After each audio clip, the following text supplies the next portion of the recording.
Hello ವಿದ್ಯಾರ್ಥಿಗಳೇ, ಈ ಒಂದು ವಿಡಿಯೋದಲ್ಲಿ ನಾವು ನಿಮ್ಮ BCom 6th semester income tax subject ನಲ್ಲಿ ಬರುವಂತಹ ಒಂದು 5 ಅಂಕದ ಮೆಥಡ್ ಎಟಿಜಿ ಸೆಕ್ಷನ್ ಅಲ್ಲಿ ಬರುವಂತಹ ಡಿಡಕ್ಷನ್ ನ ಕ್ಯಾಲ್ಕುಲೇಷನ್ ಮಾಡೋ ಮೆಥಡ್ ನ ನಾವು ನೋಡ್ತಾ ಹೋಗೋಣ. ಸೊ ಇಲ್ಲೊಂದು ಎಕ್ಸಾಂಪಲ್ ತಗೊಂಡಿದ್ದೀನಿ. Shri Jagdish provides the following information of his donation, calculate his total deduction amount for the previous year 22-23.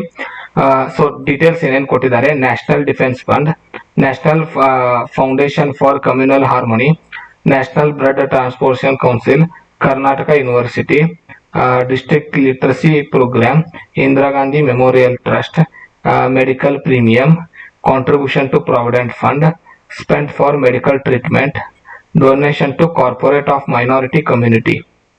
So ಇಷ್ಟು ಡೀಟೇಲ್ಸ್ ಕೊಟ್ಟಿದ್ದಾರೆ. ಸೊ ಇಲ್ಲಿ ಫಾರ್ಮ್ಯಾಟ್ ಇದೆ. 50% ಯಾವುವು ಅಂತ ನಿಮ್ಗೆ ಗೊತ್ತಿದ್ರೆ, ಅಂದ್ರೆ Jawaharlal memorial fund, prime minister drought relief fund, Indira Gandhi memorial trust, Rajiv Gandhi foundation, ಇವು 4 ಹೊರತುಪಡಿಸಿ ಮತ್ತೆ ಅಪ್ರೂವ್ಡ್ ಇನ್ಸ್ಟಿಟ್ಯೂಷನ್ ಇದ್ರೆ, ಸೊ ಅದರದ್ದು ಬಿಟ್ಟು ಈ 5 ಐಟಮ್ ನ ಬಿಟ್ಟು ಕ್ವಶನ್ ಅಲ್ಲಿ ಏನ್ ಐಟಮ್ ಕೊಟ್ಟರು ಕೂಡ ಅವೆಲ್ಲ 100% ಡಿಡಕ್ಷನ್ ಗೆ ಅವೈಲೇಬಲ್ ಇರುತ್ತೆ. ಸೊ ಏನ್ ಮಾಡ್ಬೇಕು, calculation of gross total income ಅಂತ ಹೆಡಿಂಗ್ ಹಾಕಿಬಿಟ್ಟು 2 ಕಾಲಮ್ ಹಾಕೋದು. ಸೊ ಫಸ್ಟ್ 100% ಡಿಡಕ್ಷನ್ ತಗೋತಾ ಹೋಗೋಣ. ಮೊದಲೇದು 40,000 ಏನಿದೆ, ನ್ಯಾಷನಲ್ ಡಿಫೆನ್ಸ್ ಫಂಡ್ 40,000. ಸೊ ಇದನ್ನ ನಾವು 100% ಅಲ್ಲಿ ಫಸ್ಟ್ ತಗೊಳ್ಳೋಣ. Second one, national foundation for communal harmony ಏನಿದೆ 60,000, ಇದನ್ನು ಕೂಡ ತಗೊಳ್ಳೋಣ. ಥರ್ಡ್ 30,000 ಏನಿದೆ, ಸೊ ಅದನ್ನ ತಗೊಳ್ಳೋಣ. ಫೋರ್ತ್ ಒನ್ 50,000 ಏನಿದೆ, ಕರ್ನಾಟಕ ಯೂನಿವರ್ಸಿಟಿ, ಸೊ ಅದನ್ನ ತಗೊಳ್ಳೋಣ. Next district literacy programme 10,000, so ಇದನ್ನ ತಗೊಳ್ಳೋಣ. ಟೋಟಲ್ ಮಾಡ್ಕೊಳ್ಳೋಣ 1,90,000. 100% ಡಿಡಕ್ಷನ್ ಅವೈಲೇಬಲ್ ಮಾಡಿದ್ವಿ. ನಂತರ 50% ಅವೈಲೇಬಲ್ ಯಾವುದು?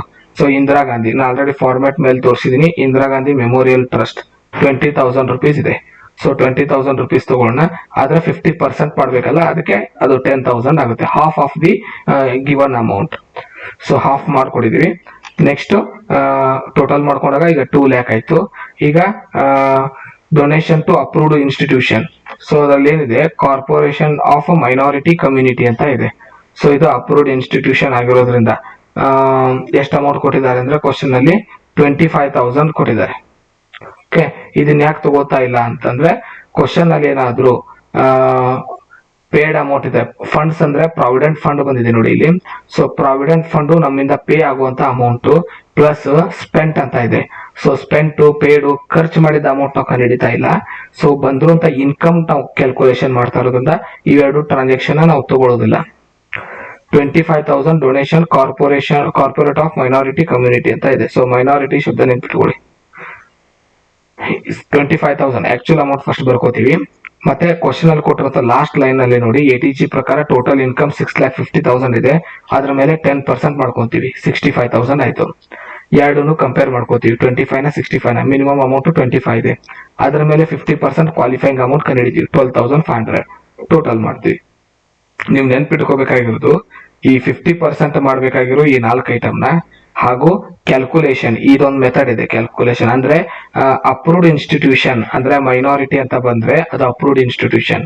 ಸೊ ಅದರ ಅಮೌಂಟ್ ನ ತಗೊಂಡ್ಬಿಟ್ಟು 10% ಅವ್ರ ಕ್ವಶನ್ ಅಲ್ಲಿ ಕೊಟ್ಟಿರುವಂತ ಟೋಟಲ್ ಇನ್ಕಮ್ ಮೇಲೆ ಕ್ಯಾಲ್ಕುಲೇಷನ್ ಮಾಡಿ, ಎರಡರಲ್ಲಿ ಯಾವ್ದು ಅಮೌಂಟ್ ಸಣ್ಣದು ಅಂದ್ರೆ ನಾವು ತಗೊಂಡು ಅವ್ರ ಕ್ವಶನ್ ಅಲ್ಲಿ ಕೊಟ್ಟಿರುವಂತ ಅಮೌಂಟ್ ನಾವು ಗ್ರಾಸ್ ಟೋಟಲ್ ಇನ್ಕಮ್ ಮೇಲೆ 10% ಮಾಡಿರೋ ಅಮೌಂಟ್, ಇವೆರಡರಲ್ಲಿ ಯಾವ್ದು ಲೆಸ್ ಇದೆ, ಕಡಿಮೆ ಇದೆ, ಲೀಸ್ಟ್ ಇದೆ, ಎರಡನ್ನು ನೋಟ್ ಬರ್ಕೊಂಡ್ಬಿಟ್ಟು ಅದ್ರ ಮೇಲೆ ಬಂದ್ ಆನ್ಸರ್ ಲೀಸ್ಟ್ ಮೇಲೆ 50% ಮಾಡಿ ಔಟರ್ ಕಾಲಮ್ ತೋರಿಸ್ಬೇಕು.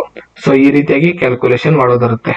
ಉಳಿದಿದ್ವೆಲ್ಲ 100%. ಯಾವ 50% ಇದೆ ಅವು ಶಬ್ದಗಳು ನೆನ್ಪಿಟ್ಕೊಂಡು ಉಳಿದಿದ್ದೆಲ್ಲ 100%.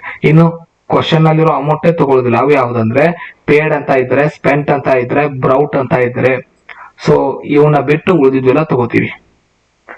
ಮುಂದಿನ ವಿಡಿಯೋದಲ್ಲಿ ಮತ್ತೊಂದು ಮೆಥಡ್ ನೊಂದಿಗೆ ಸಿಗೋಣ. ಧನ್ಯವಾದಗಳು.